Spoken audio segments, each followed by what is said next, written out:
Hey, this is Mike from Altair. We're talking about the Outlaw today, and I wanted to show you the battery charger and how to plug in the battery for the Outlaw. So if you want to come a little closer, the battery charger comes with two pieces here, this and the cable. So to connect this, you use the micro USB cable and connect it to the charger.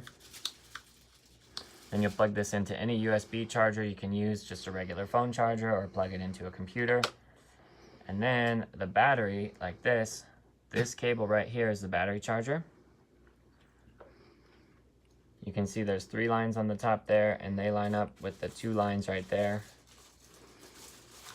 And you just clip it in. And then plug this into your favorite charger.